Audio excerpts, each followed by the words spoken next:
दिया है। इस बार इंकलाब जिंदाबाद का जो नारा बुलंद हुआ है, इसको किसी के माई के लाल की ताकत नहीं के रोक के लिए।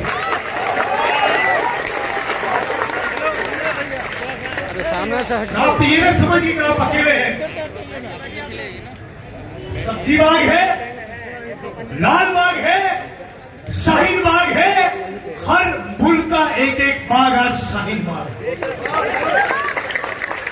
गुजरात के अहमदाबाद में भी हम लोग एक शाहीन बाग हमारे साथियों ने मिलकर खड़ा किया। तो अमित शाह का ये जो कहना है कि शाहीन बाग को खत्म किया जाए, अरे मूर्ख, तुमको ये पता नहीं कि शाहीन बाग थोड़ी है कि उस पर बुलडोजर चलाओगे। शाहीन बाग एक जुस्से का नाम है, एक हौसले का नाम है, एक जज्बात का नाम है। और ये हौसला क्या है? हौसला ये दिखाया शाहीन बाग घुट घुट कर बहुत घुट घुट कर डर डर कर बहुत जी लिए, अब नहीं। मुस्लिम साथियों को सड़क पर उतरने की बात आती है, अपने हक और अधिकार के लिए तो डर लगता है कि कहीं पोलराइजेशन न, कहीं सामने वाले चोर इस बात का राजनीतिक लाभ न उठाए। इन सारी जंजीरों को तोड़कर आज हिंदू और मुस्लिम जो सड़क पर उतरा है, वो बतौर हिंदू या मुस्लिम नहीं, भारत का नागरिक बनकर निकला है, भारत का नागरिक बनकर निकला है। क्योंकि ये लड़ाई कोई हिंदू बनाम मुसलमान की नहीं है, भारत बनाम पाकिस्तान की नहीं है। ये लड़ाई अंग्रेजों के पिछलग्गू, ब्रिटिश सल्तनत के जादूगर, सावरकर की तरह अंग्रेजों के पैरों के तलवे चाटने वाले इन शक्तियों के खिलाफ पूरे भारत की लड़ाई है, पूरे भारत की लड़ाई है।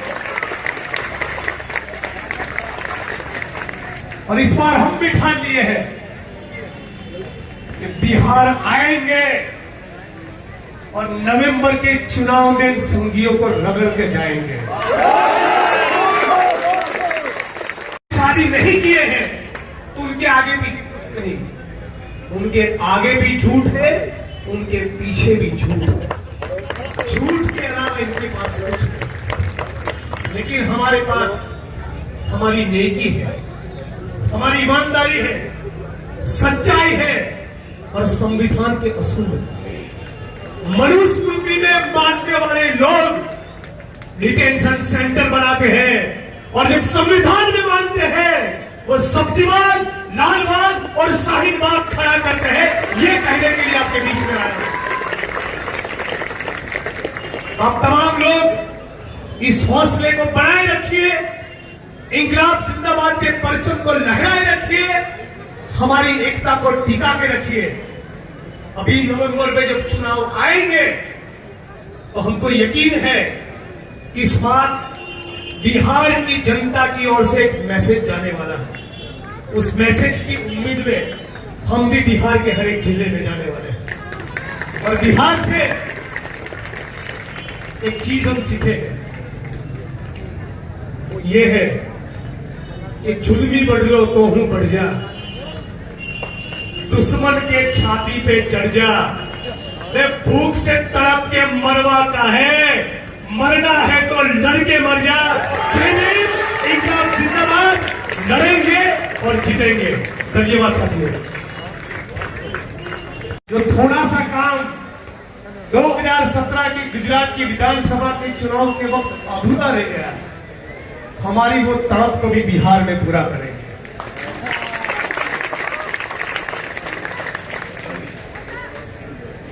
और नीतीश बाबू से यही कमेंट है, नीतीश जी को सिर्फ एक बात करके अपनी बात पूरी करना चाहता हूं। भाई हम तो गुजराती है, फिर भी उनके साथ नहीं, आपको क्या लालच है? यदि आपका जमीर जिंदा है, यदि आप में थोड़ी भी इंसानियत बची है, मोदी को छोड़कर सब्जी बाग में आए।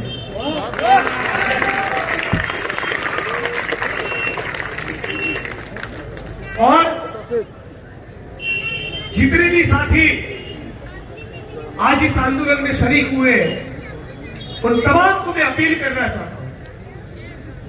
पूरे भारत के अंदर यह अपील करने की बहुत जरूरत है कि सीए और एनआरसी के खिलाफ तो सड़क पर उतरे, बहुत खूब, लाजवाब, इस जज्बे को सैल्यूट करते हैं, लेकिन इंकलाब तो उस दिन आएगा जिस दिन यही 50-60 लाख लोग जो सीए के खिलाफ सड़क पर उतरे हैं वो एक बैनर हाथ में लेकर उतरे, और वो बैनर हो बेरोजगारी के खिलाफ,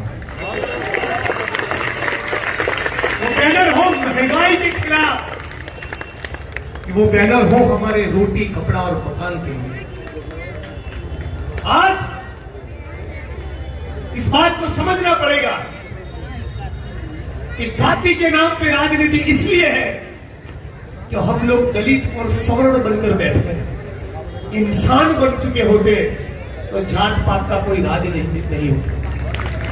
इसी तर्क पर कहते हैं कि हिंदू मुसलमान की राजनीति इसलिए है कि हिंदू मुसलमान बनकर हम भी आपस में लड़ते रहते हैं। हम तमाम लोग भी केवल भारतवासी बन जाए, केवल नागरिक बन जाए, केवल इंसान बन जाए, तो कोई मोदी और अमित शाह की औकात नहीं कि हमारे संविधान की ओर उंगली भी उठे।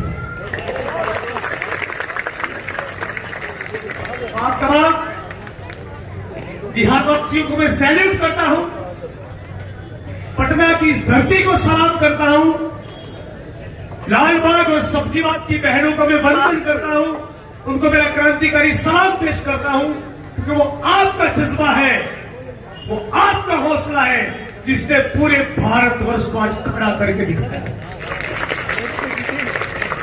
यदि जामिया, जेएनयू और शाहीन बाग में बहनें और छात्र नौजवान खड़े नहीं होते तो आज मोदी और अमित शाह के खिलाफ इतना बड़ा चैलेंज भी नहीं है।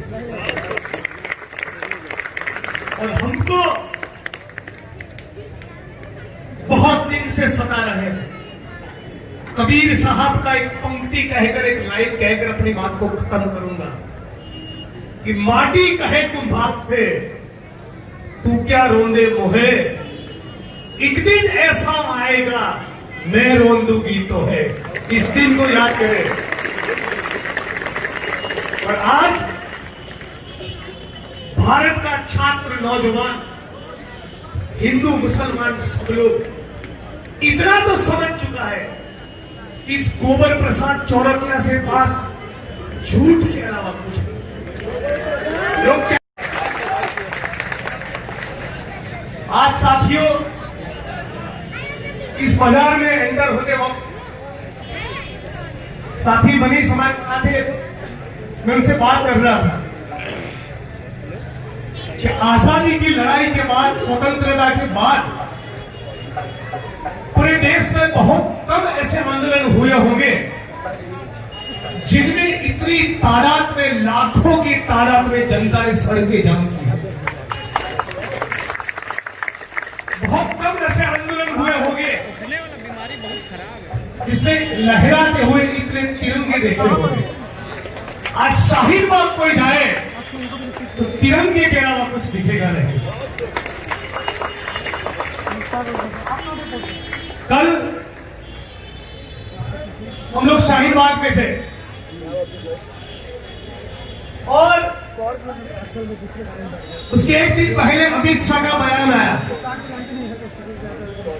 कि यदि आप चाहते हैं कि शाहीन बाग को उजाड़ा जाए तो दिल्ली के चुनाव में हमको वोट दीजिए।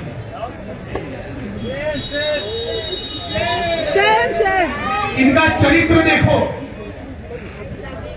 ये 4 चीजें हैं जो हमने क्रिएट की, जिसका हम सृजन किए, जिसका निर्माण किए। इसके लिए हमको वोट दो ऐसा कहने के लिए कुछ नहीं। इसी हमारे देश के सामने बहुत चुनौतियां हैं। भारत संकट के दौर से गुजर रहा है। महंगाई 7वें आसमान पर है। बेरोजगारी ने सारे रिकॉर्ड तोड़ दिए हैं। छात्र, नौजवानों पर दमन हो रहा है। रोजगारी का कोई